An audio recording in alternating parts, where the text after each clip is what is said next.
ভাই আরম্ভ করছি একটা গান। গানটি খুব গুরুত্বপূর্ণ কথা। গানটি বুঝতে পারলে আপনার অনেক জ্ঞান লাভ হবে। যেমন দুইটা ডালে একটা ফল ধরছে, আর এই ফল যদি আপনি সেবন করতে চান তাহলে এর অনুসন্ধান একটা মুর্শিদের কাছে জেনে নেন। গানটা শুনে। দুই ডালে এক ফল ধইরাছে, সে ফলের বোটা নাই আছে। দুই ডালে দুই ডালে এক ফল ধইরাছে, সে ফলের বোটা নাই আছে। দুই ডালে সে গাছের নামটি নুরা, তার পাতা জগৎ জুড়া। কোন জায়গাতে আছে রে সেই গাছের গোড়া? সেই গাছের নামটি নুরা, তার পাতা জগৎ জুড়া। কোন জায়গাতে আসছে রে সেই গাছের গোড়া?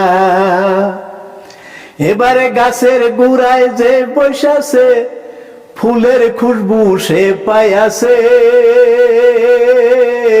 দুই ডালে এক ফল ধইরাছে, সে ফলের বোটা নাই আছে। দুই ডালে। ভাই দেখেন কি বলছে, গাছের নামটি নুরা, তার পাতা জগৎ জোড়া। কোন জায়গাতে আছে এই গাছের গোড়া? গাছের পাতা আছে সারা পৃথিবীর সুদ্ধা, তার গোড়াটা কোন জায়গায় এটা পাওয়া যাইতেছে না। তাই গানের মধ্যে বলছে, আপনি কি গাছের গোড়া তালাশ করবেন? যদি গাছের গোড়া তালাশ করতে চান তাহলে মুর্শিদের কাছে যান। গাছের গোড়া কোথায় আছে দেখাই দিবি। আর ওই গাছের গুড়ে যারা যোগ সাধনায় বসেছে তারাই এই যে এই গাছের যে একটা ফুল আছে তার একটা সুবাসনা, এই সুবাসনাটা যারা গাছের গুড়ে বসছে তারাই সুবাসনাটা পেয়েছে। তাই বলছে কথাটা। এবার দেখেন, গাছের গুড়ে কালের বাসা, ওই ফল খাবি তার নাই ভরসা।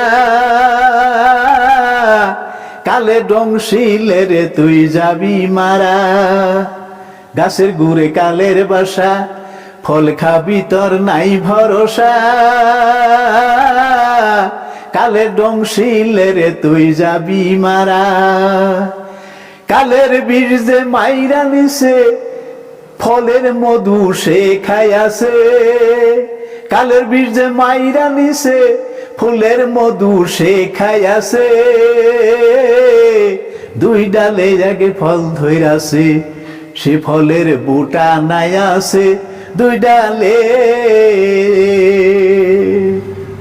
দেখেন, গাছের গুড়ে কালের বাসা। কাল মানে কি?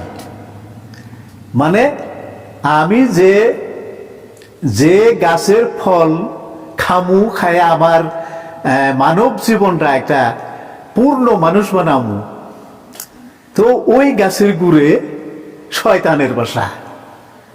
এবার শয়তান যদি মানুষকে ধোঁকা দেয় তাহলে যে উদ্দেশ্য নিয়ে ওই কাম হাসিল করতে গেছেন আপনি কোনোদিনই পাবেন না। শয়তানে আপনি ধোঁকা দিয়ে অন্য কাম করাবে। তাই বলছে, গাছের গুড়ে কালের বাসা, ওই ফল খাবি তোর নাই কোনো ভরসা। তো কালে ডংশিলে তুই যাবি মারা। তার মানে যদি শয়তান ওয়াসওয়াসা দেয় আপনি আর ওই ফল খাইতে পারবেন না, আপনি বিনাশ হয়ে গেলেন। তাই বলছে, তো কালে ডংশিলে তুই যাবি মারা, তোর আর ফল খাওয়া হবে না। এবার কালের বিষ যে মাইরা নিছে, ফুলের মধু সেই খাই আছে। আপনি কালের বিষ, এই শয়তানকে দূরীভূত করার জন্য, ধ্বংস করার জন্য কিংবা একটা অস্ত্র আছে, এটা মুর্শিদের কাছে। আপনি এই অস্ত্রটা সংগ্রহ করুন, শয়তানকে ধ্বংস করে দেন, আর ওই ফুলের মধু আপনি পান করেন, আপনি মহাসাধু হয়ে যাবেন। পরে বলছে দেখেন, মুর্শিদ চান্দর বেশে বলে, এবার নিরিকে তীর মারো কইসে। ওই ফল যদি খাবা তুমি তোমার নিজের আসে, ওরে নিরিকে তীর মারো কইসে ফল পরিবে আপনি খইসে, দুই ডালে যাকে ফল ধইরাছে সে ফলের বুটা নাই আছে দুই ডালে। মুর্শিদ চাঁদর বেশে বলে ওই ফল খাবার আশা থাকলে, নিরিকে তীর মারো কইসে ফলের গাছে, এবার নিরিকে তীর মারো কইসে ফল পরিবে আপনি খইসে, দুই ডালে আগে ফল ধইরাছে সে ফলের বোটা নাই আছে দুই ডালে।